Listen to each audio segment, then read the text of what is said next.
एक मुलाकात ऐसी शख्सियतों के साथ जिन्होंने दिया है अपने जीवन को एक नया मुकाम। रूबरू कराएंगे ऐसी कुछ हस्तियों के साथ एक खास शख्सियत के साथ मुलाकात जयदेव पटेल के साथ नंबर 1 इंडिया न्यूज।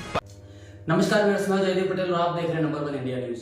आपका एक बार फिर स्वागत है एक खास अतिथि के साथ मुलाकात प्रोग्राम में।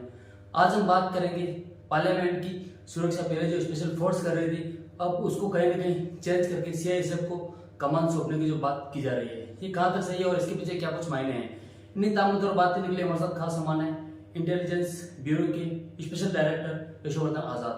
आजाद साहब, आपका बहुत बहुत स्वागत है आज हमारे प्रोग्राम में। जी थैंक यू, नमस्कार जी। आजाद साहब, आपसे मेरा पहला सवाल है कि सीआईएसएफ द्वारा जो पार्लियामेंट की सुरक्षा देने की जो बात की जा रही है, ये कितनी आम है और इसके पीछे क्या कुछ खास मायने हैं, ऐसा आप देखते हैं?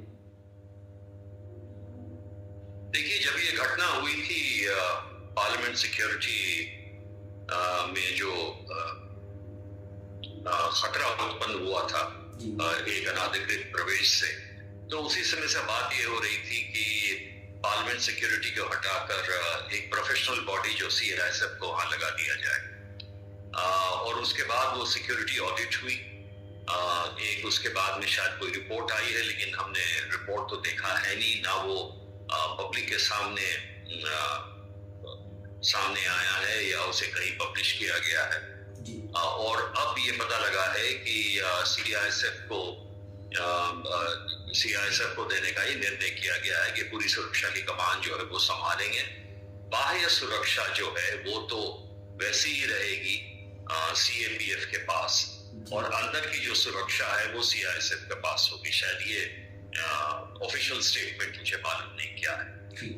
मेरे ख्याल से जो अंदर की सुरक्षा है, क्योंकि बाह्य सुरक्षा तो बिल्कुल ठीक है, उसमें कोई कमी नहीं है, लेकिन जो अंदर की सुरक्षा है उसके लिए मैं समझता हूँ कि पार्लियामेंट सिक्योरिटी को ही और मजबूत करना चाहिए था। मैं ये भी समझता हूँ कि वहाँ के जो इंचार्ज हैं, एक आईपीएस अधिकारी हैं, वो भली भांति अपने आदमी को प्रशिक्षित कर सकते हैं। और दूसरा मैं ये भी सुझाव दूंगा कि ये जो सारी व्यवस्था है, इसको सेक्रेटरी सुरक्षा, एक जो पोस्ट है कैबिनेट सेक्रेटेरिएट में, उनके अंदर दी जानी चाहिए, क्योंकि वो एक सबसे जो सुदृढ़ सुरक्षा का तंत्र है एसपीजी, उसकी वो कमान संभालते हैं। तो अगर पार्लियामेंट भी अगर डाल दिया जाए वहां पे, तो ये बहुत अच्छा होगा। सीआईएसएफ का उपयोग हर जगह करना वो ठीक नहीं रहेगा, क्योंकि सीआईएसएफ के पास सीमित साधन हैं, सीमित लोग हैं। तो अगर बहुत ही संवेदनशील चीजें हैं, जैसे न्यूक्लियर पावर कॉर्पोरेशन हो या ऐसी कोई संस्था हो, एयरपोर्ट्स वो देख ही रहे हैं जो कि बहुत संवेदनशील एयरपोर्ट्स हैं, तो इसलिए मेरी राय में सीआईएसएफ को वहां पे डालने की आवश्यकता नहीं थी। जी आजाद साहब, अगर हम बात करते हैं तो नया जो पार्लियामेंट है वो कहीं ना कहीं पहले से बहुत ज्यादा बड़ा भी है। ऐसे में जो सिक्योरिटी अरेंजमेंट्स हो गए या चेकिंग्स के जो पॉइंट ऑफ व्यू से हो गए, ये सारी चीजें समझना और बुनियादी चीजों को कहीं ना कहीं इम्प्लीमेंट करना, ये कितनी बड़ी चुनौती होगी सीआईएसएफ के सामने, ऐसा आपको लगता है? देखिए, ये जिम्मेवारी तो बड़ी है ही, क्योंकि पार्लियामेंट एक निसंदेह हमारा हमें गर्व है कि हमारे पार्लियामेंट, जिसको हम टेम्पल ऑफ डेमोक्रेसी कहते हैं, प्रजातंत्र का मंदिर, वो है। तो इसके लिए सुरक्षा तो बिल्कुल चाक बंद होनी चाहिए, इसमें कोई शक नहीं है। मेरा ये कहना है कि देखिए, वहां की सुरक्षा को समझने के लिए एक इंटर कोऑर्डिनेटर, जिसको कहते हैं ना, एक टीम बना दी जा सकती है, जिसकी में एक इंटेलिजेंस ब्यूरो के रहे लोग, इसमें और लोगों के लोग रहे, और उसके बाद वो उसकी एक समीक्षा करें, और उस समीक्षा करने के बाद वहीं के जो डेपुटेशनिस्ट हैं या भर्ती से, देखिए, उनको प्रशिक्षण देना कोई डिफिकल्ट चीज नहीं है। मैं आपको ये बताऊं कि अमेरिका में अटलांटा में जब ओलंपिक्स हुआ 96 में, तो मैं भी गया था एक अंतर्राष्ट्रीय सुरक्षा टीम के मेंबर के तहत। वहां पे सबसे बड़े स्टेडियम में प्रवेश करने के लिए हजारों डीएफएमडी लगे थे।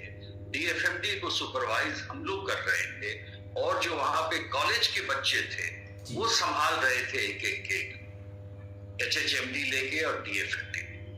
तो सवाल ये है कि पार्लियामेंट में जो सुरक्षा में चूक हुई वो कहां पे हुई? वो अंदर में जी सही है।